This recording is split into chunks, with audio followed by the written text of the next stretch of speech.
Assalamualaikum warahmatullahi wabarakatuh. Perkenalkan, nama saya Cynthia Ulfa Dania.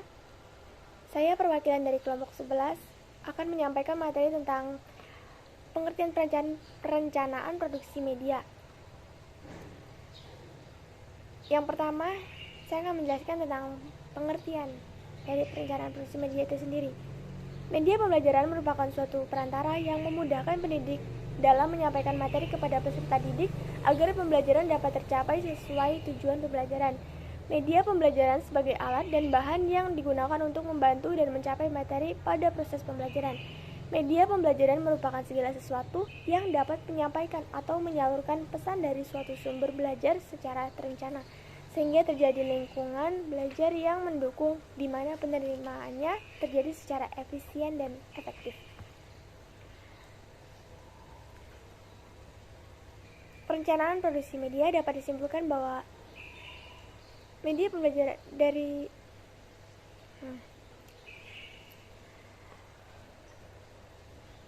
pengertian media pembelajaran adalah media yang hapusin itu tadi yang salah. Perencanaan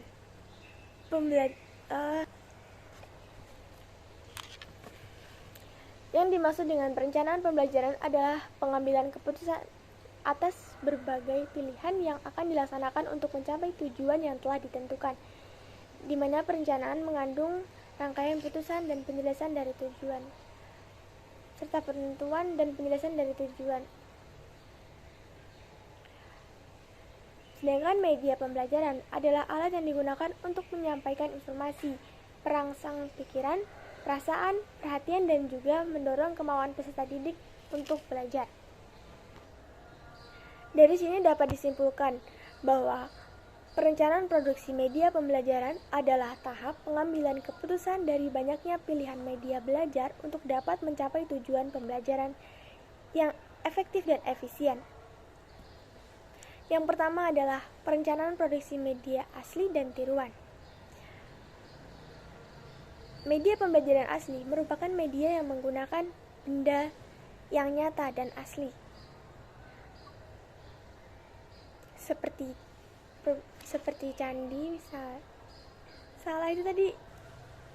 Sedangkan media tiruan atau tidak asli yaitu media atau alat yang menampilkan objek pembelajaran secara nyata pada lingkungan tempat pembelajaran berlangsung, tetapi ditampilkannya dalam bentuk mati atau tidak hidup atau bukan benda asli.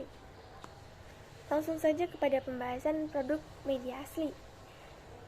Ada beberapa media pembelajaran asli yang dapat diproduksi sendiri, yaitu salah satu diantaranya wayang,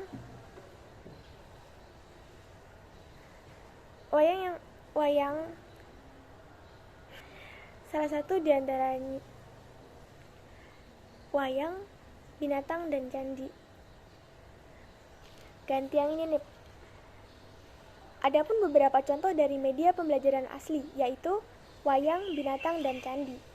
Yang pertama adalah wayang. Wayang memang cukup populer di kalangan masyarakat.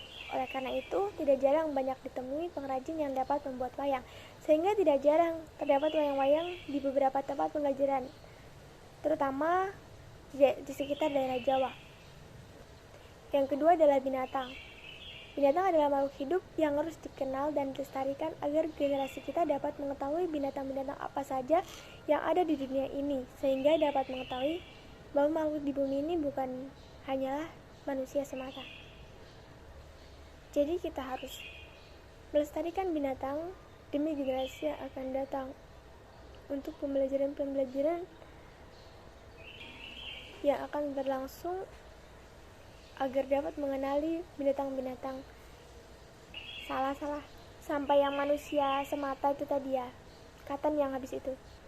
Berikutnya adalah candi. Candi merupakan salah satu ikon bersejarah yang menjadi bukti adanya kehidupan dan adanya kepercayaan pada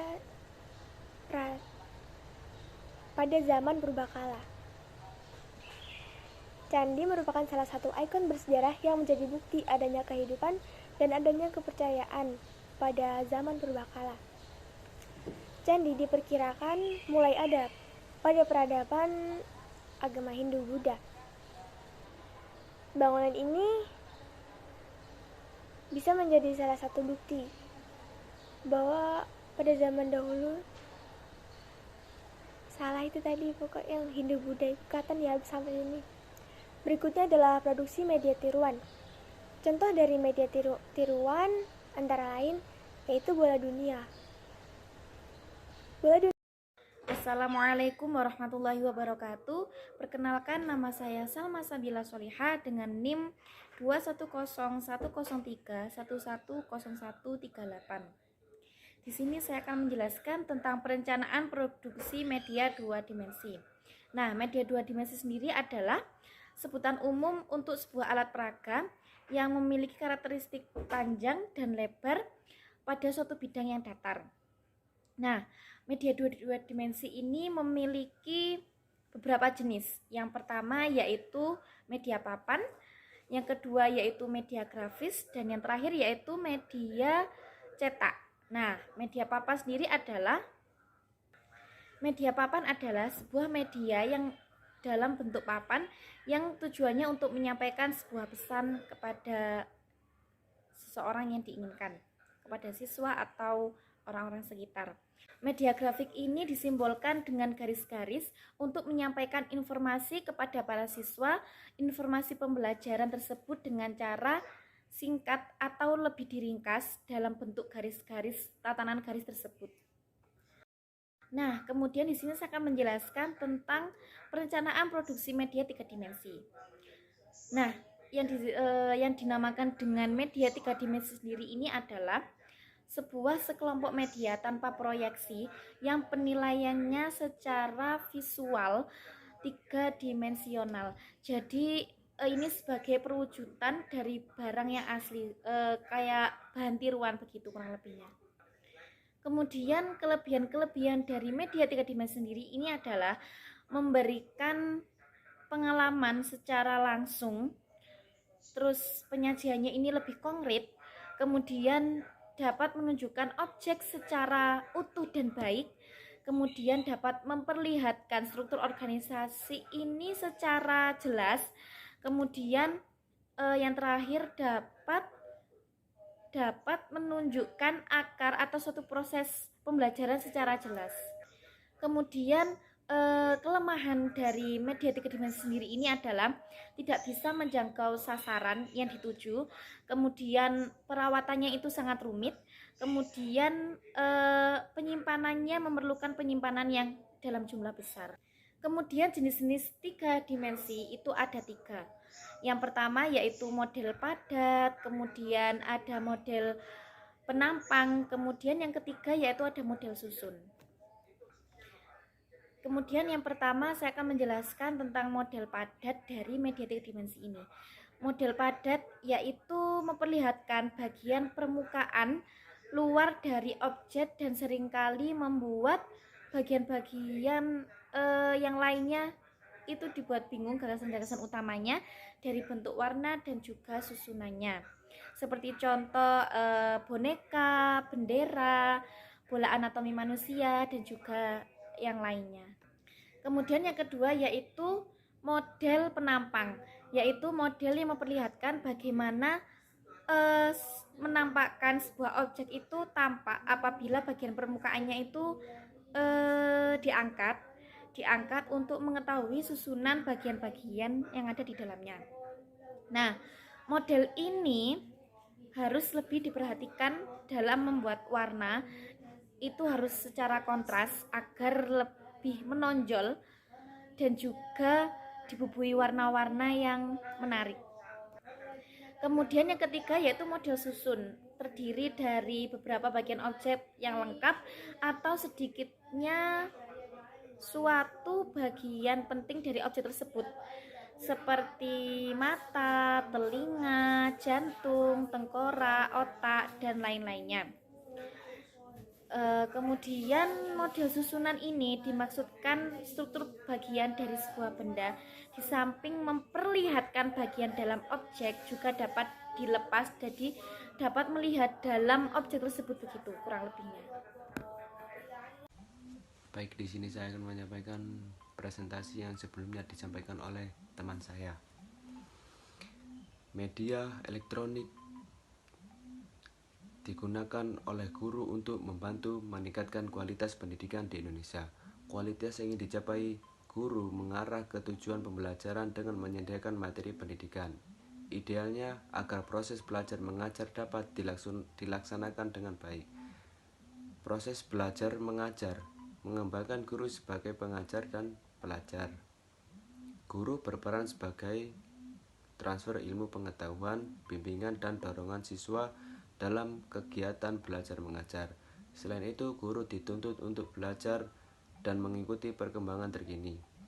Guru dituntut memiliki kemampuan dan keterampilan menggunakan media pembelajaran seperti teknologi komputer mengalami kemajuan yang semakin pesat, khususnya teknologi komputer terus-menerus mengalami penyempurnaan dan pemanfaatan yang semakin menyeluruh, sehingga semua aspek kehidupan manusia teknologi komputer semakin berkembang dan memiliki kemampuan dalam mengintegrasi komponen warna musik dan animasi grafik yang menyebabkan komputer dapat menyampaikan informasi pengetahuan dengan tingkat realisme yang tinggi.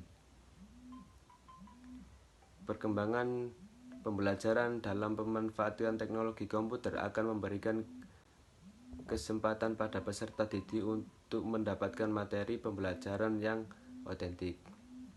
Seperti contoh yang lain, laptop, perkembangan teknologi yang semakin cepat dan mengagumkan, media pembelajaran elektronik dapat dirancang agar dapat memberikan sarana bagi penggunanya untuk melakukan kegiatan belajar tertentu.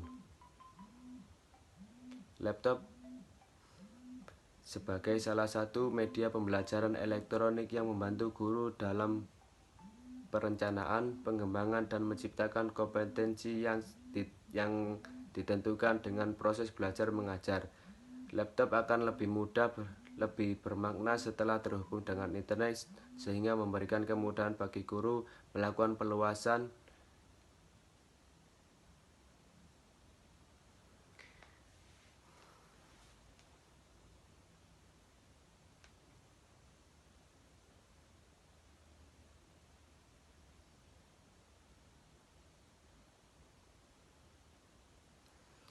proyektor dapat digunakan sebagai media untuk mengembangkan proses belajar mengajar karena membantu guru untuk menampilkan berbagai materi pembelajaran dengan lebih menarik sehingga bergairah.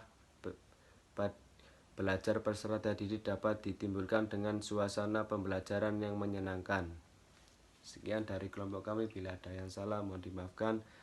Assalamualaikum warahmatullahi wabarakatuh.